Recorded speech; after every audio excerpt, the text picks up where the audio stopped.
इसमें दो बात और ऐड करूं, आपने समझा दूं पहले से क्या होने जा रहा है। अखबारों के अंदर अब आप आने वाले समय में पढ़ोगे इजराइल की कंपनी इंडो इजराइल प्रोजेक्ट। अगर आपका गांव बड़ा है तो इस गांव के अंदर क्या है, जोड़ होंगे बड़े बड़े, उस जोड़ पे कोई निर्मल सरोवर नाम का कोई बोर्ड तो नहीं लग गया अभी तक?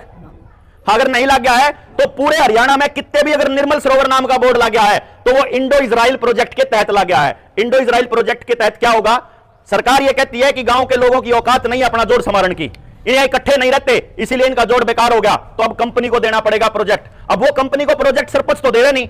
अब इजराइल की कंपनी तो प्रोजेक्ट सरपंच क्यों देने लग गया? तो इजराइल आने लग रहा है जो कर 170 देशों के अंदर अंग्रेजों का राज था 1947 से पहले, नुकाया कर दे कि इनका सूरज कदे नहीं छिपता, पूरी दुनिया पर राजकरण वो चाले थे, दोबारा पूरी दुनिया पर राजकरण चाले हैं, वो अंग्रेजों के माध्यम से इजराइली चले थे, अब की बार उनको अंग्रेजों की जरूरत नहीं, अब सीधा इजराइल आने लग रहा है आपके देश के अंदर, इजरायली कंपनी आने लग रही है। इंडो इजराइल प्रोजेक्ट के तहत वो क्या कहते हैं कि आपके जोड़ की सफाई हम करांगे, बढ़िया सफाई करांगे, चार दीवारी सुतरी बनावांगे, बाहर इंटरलॉकिंग वाली टाइल लगाएंगे, सुतरी सुतरी घास लगावांगे, बुढ़ा खातर ओपन जिम बनावांगे, बढ़िया पेडे आवेंगे, ताश खेलन खातर तो हमने धूल में बैठने की जरूरत नहीं, सुतरी जगह आगे बैठो रोज सामने घूमो, तो गांव वाले कहेंगे मौज होगी, भाई मौज होगी, अखबारों में छपेगा, बड़ी बड़ी खबर छपेगी, बाकी के गांव भी कहेंगे मारे गांव में भी लाओ, मारे गांव में भी लाओ, मारे गांव में भी लाओ। इस प्रोसेस में साल 2 साल लग जाएंगे और हर गांव में इजरायली कंपनी ई टेंडरिंग के जरिए इजराइल की कंपनी जब एंटर कर जाएगी 50% से ज्यादा गांवों में, उस टाइम पे सरकार एक और फरमान जारी करेगी कि जैसे सड़क बनाने वाली कंपनी को ही टोल वसूलने का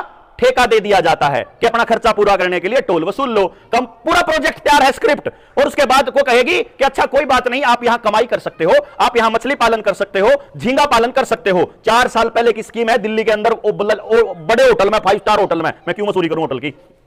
उस होटल में पूरी षड्यंत्र रचा गया था ये झींगा पालन का कि गांव गांव में झींगा पालन चालू करना है। और नेक्स्ट प्रोजेक्ट क्या है, जब झींगा और मछली पालन हो जाएगा तो वहीं पर उसको खाने के लिए एक रेस्टोरेंट भी बना दिया जाएगा, क्योंकि वो टूरिस्ट प्लेस बन चुका होगा, और वो रेस्टोरेंट जब खाएगा, मछली खाएंगे तो उनको दारू भी पीनी पड़ेगी, तो एक अहाता भी खोल दिया जाएगा। अब दारू पिएंगे तो डांस भी करना होगा, तो डीजे के लिए लाइटें भी लगा दी जाएंगी और बड़ा फ्लोर बना दिया जाएगा और बहुत अच्छा गांव का माहौल बना दिया जाएगा। और जब दारू पी के, मच्छी खा के और चिकन खा के, झींगा खा के, डांस करके जब थक जाएंगे तो उनको ऐशो आराम करने के लिए कमरों की जरूरत पड़ेगी, तो वहां पर छोटा सा एक रेस्ट हाउस भी बना दिया जाएगा ताकि आपके गांव को रंडी खाना बना दिया जाए।